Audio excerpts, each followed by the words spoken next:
marker plus brow lock. So to remove, you just stretch, use the tip of basically anything. You can do a micro tip, a lip brush.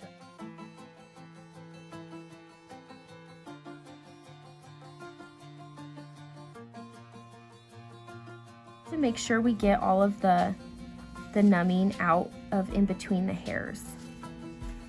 So you want to push the hair opposite. But look at this with this miracle marker. Look at how amazing, like it really acts as a good primer, and it adheres so amazing to the skin.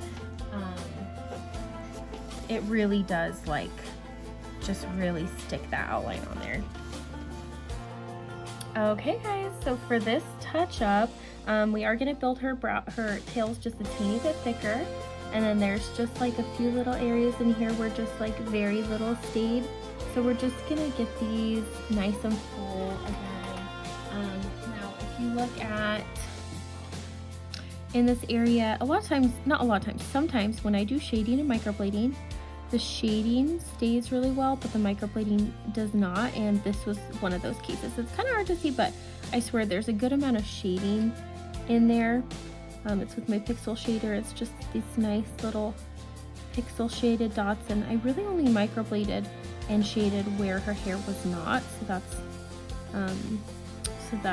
And that was upon the client's request, as well as my idea to make sure that it flowed. And tried to balance where her hair is since it is so thick. So anyways, so I'm really gonna focus on getting some microblading strokes in today.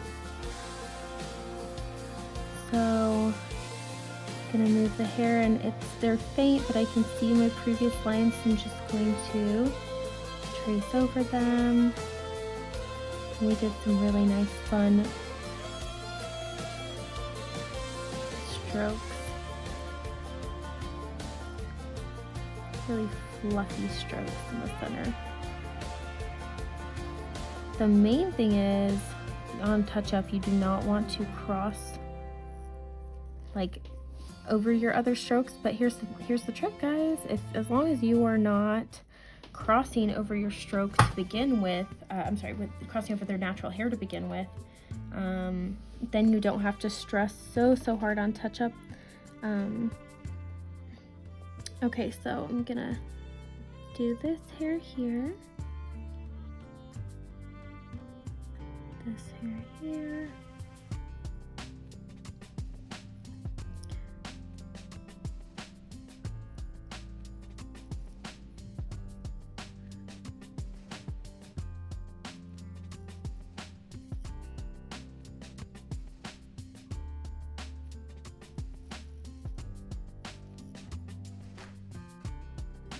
because if you follow their flow on touch up and you follow the flow to begin with, you're not going to end up with crossing over hair. So when you have a case like this where the original strokes are a little tough to see, it makes it a lot easier to make sure that you're not going to end up with I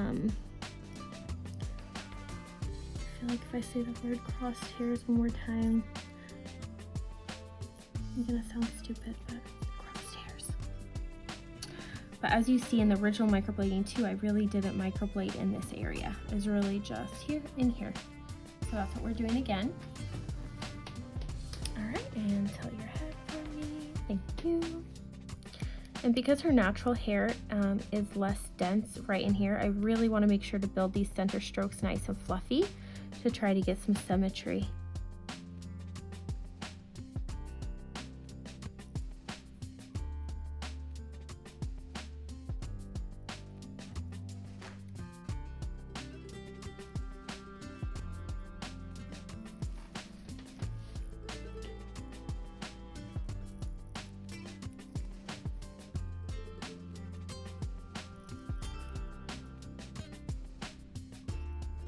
And so I'm looking for areas that look just a little gappy, like here, and just placing one more stroke.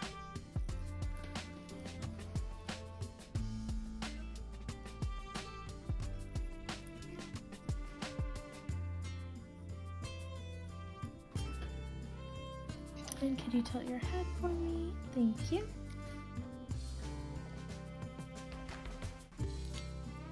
And I'm gonna go ahead and switch and work backwards on this. Okay, just because I like to work so that I'm working and then coming towards myself so that it's easier to work cleaner. And so since I'm starting with the tail, that's why I'm gonna work backwards.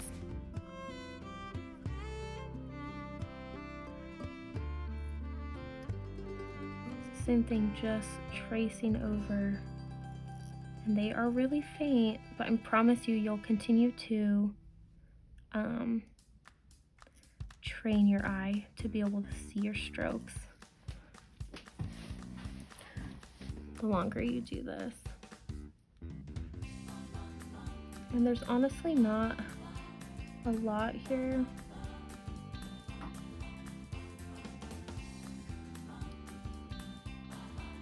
These are really fun, wispy, kind of upwards and sideways moving strokes. This is a really fun brow.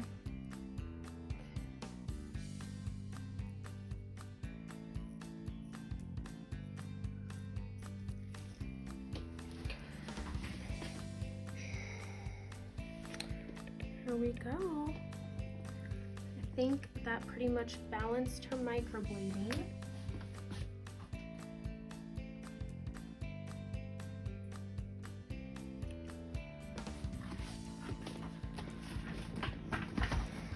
So now I've got my shading tool on my other end, my pixel shader, and this is bold brown, so it's a little bit lighter. And I'm just gonna put some shading in.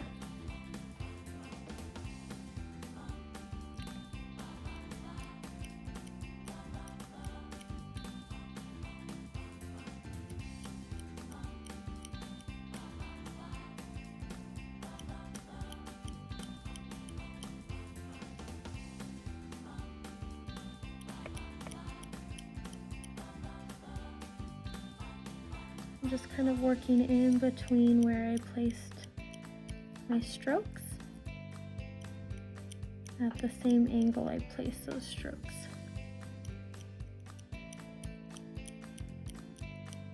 And I am going to go ahead and add some shading in the area we didn't microblade.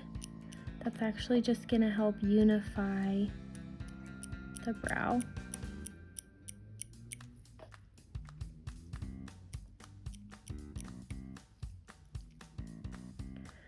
You want to try to get enough stretch to where it's not bouncing. She has so much collagen and just beautiful skin that it's pretty tough to get quite as good of a stretch as I should.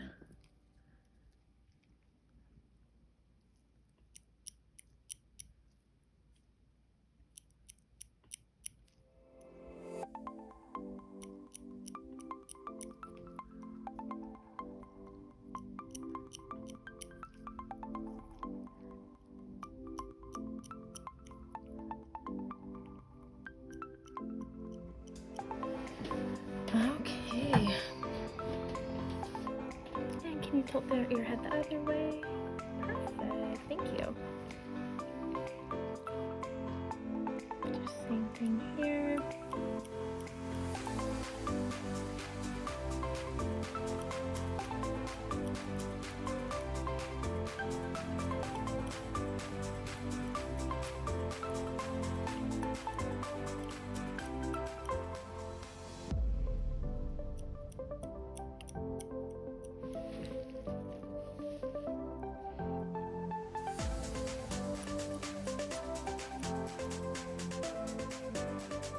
And you can see how much I'm pushing and pulling, and the brow lock's really helping with that, and also not affecting or pulling our outline at all.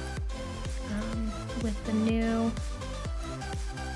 Miracle Marker, it really adheres amazing, and then the brow lock adheres well to it, so it's just, they work like magic together.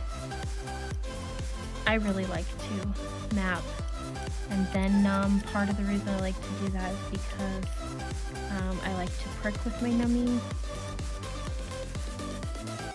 feel like you get a better, deeper numb. So I continue to use my brow lock for that reason. It's also just better for cleanup. Okay, there we go.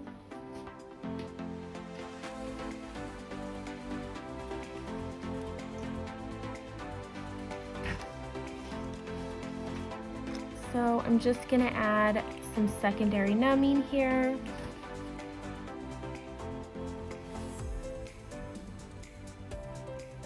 And then occlude her for 2 minutes, and then I'll show you what it's how it performs with removing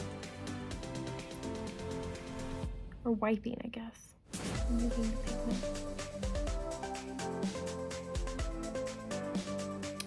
Okay, and then put the other for me.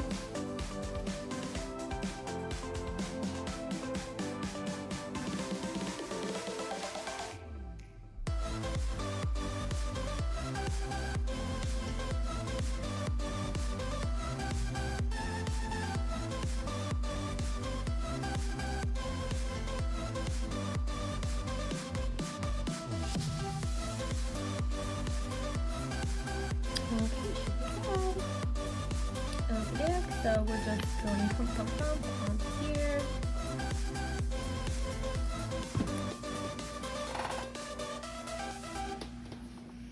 And I'm gonna wipe this way just to make sure I don't get it into her hijab. And I'm just gonna kind of try to, especially with this much hair, as you know, like if brow lock is ever gonna come off, it's gonna come off doing this because it's just so much wiping to get ink off of hair like this. So again, just always extra water.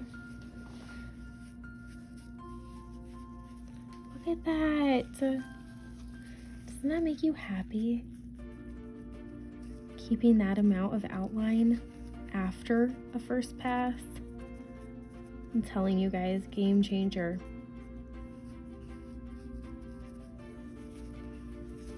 But again, the key is just using extra water.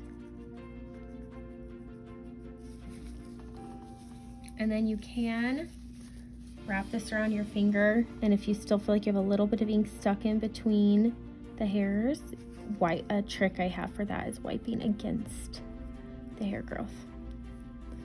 But look at that. Miracle.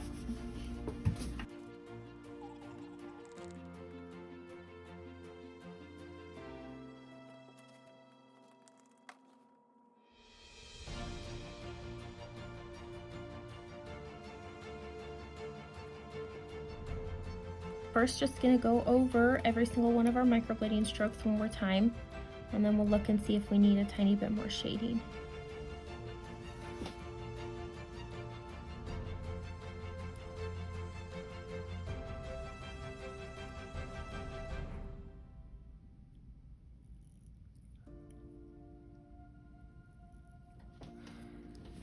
And could you tilt towards me?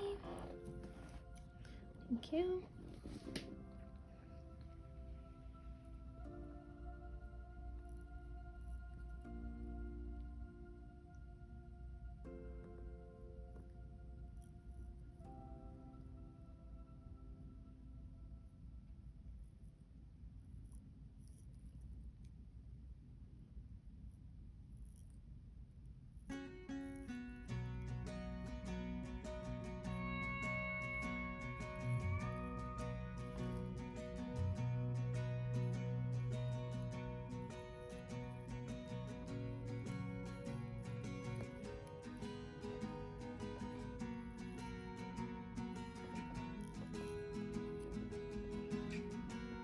Okay, that should do the trick for microblading. And switch sides.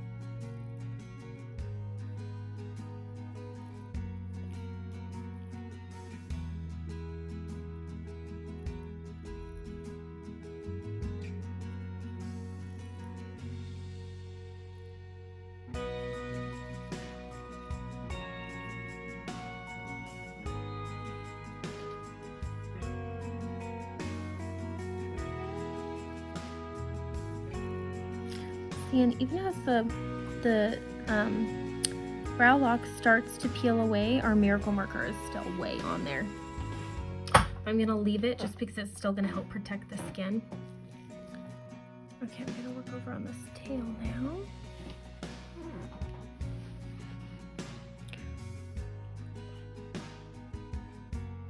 The main thing for the brow lock is to get the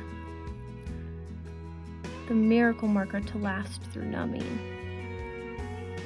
It's the only thing that my miracle marker does not do.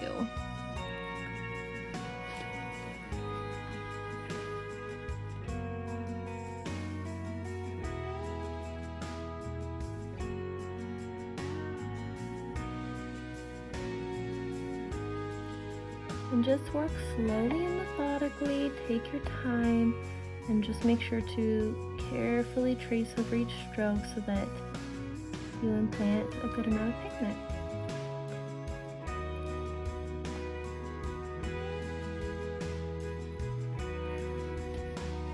And that's it for microblading.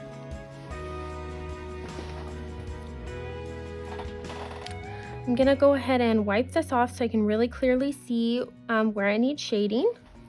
And then we're gonna do some shading.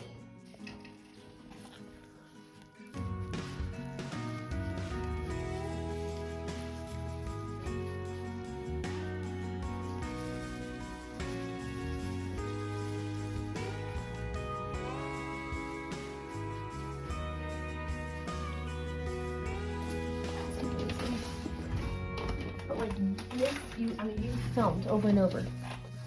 Brow lock and our pens don't do this. This is what everybody wanted it to do, and it didn't, and that's why they were upset. But like, this is the dream right here. Like, this is all anybody wants in life as a microblader. It's just to have it stay until they want it gone. Like, we literally, I'm telling you, like, we struggled with this. We found the recipe though. We did. Hey guys, I just did a really quick lymph press. Right before I do shading, I'll usually do just press out some of that lymph just to help get a little more pigment in during the shading. And check out our outline. Can we just like talk about that for a quick second? Like, when have you ever had this much of your outline after 2 passes? Miracle marker. I'm gonna try to do these pricks in between, like here. In between our hairs. So for example, through here, I'm gonna brush this hair down so I can really see, and then I'm gonna prick right in between.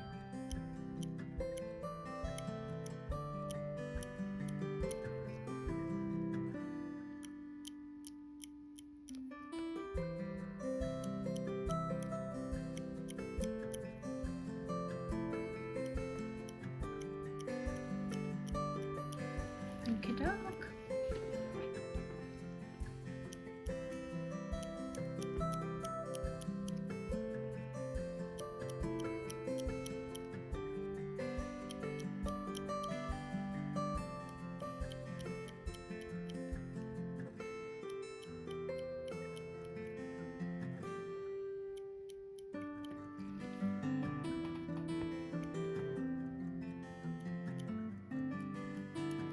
I think this brow is going to be done. Okay, so same thing, just working in between these hairs.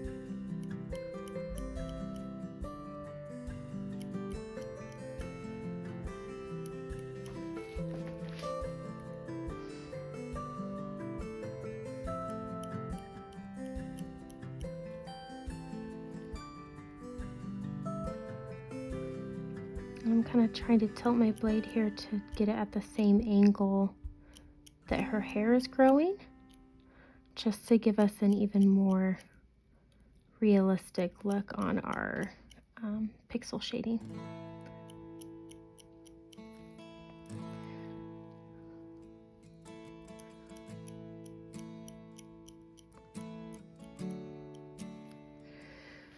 Okie doke.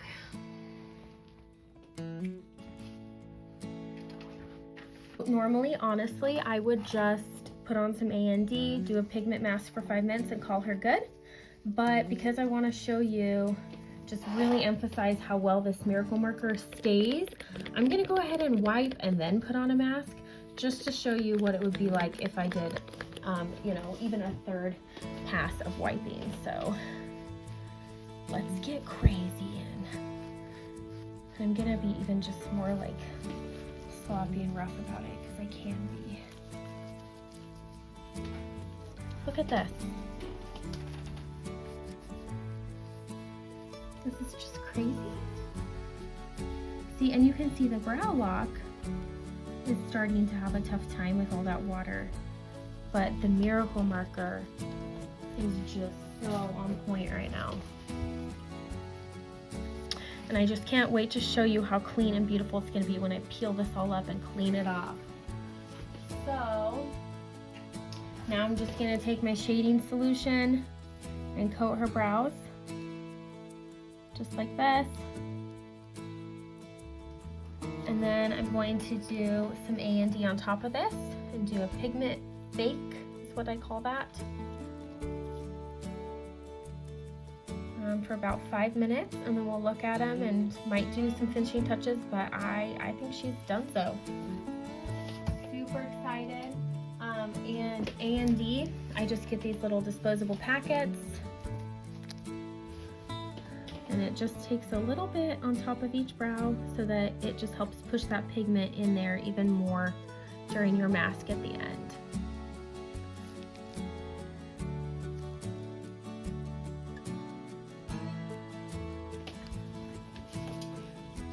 Okie doke. So at the very end, we just peel off our brow lock, which with that much water usually comes off pretty easy. It's a little funny, it forms like a little skin. It's so weird, but awesome. And then we just wipe.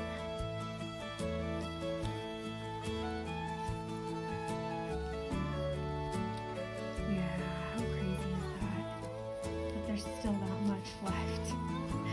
So then you wrap it around, and you do have to kind of give it a little scrubbiness, just a little, just to get off that outline.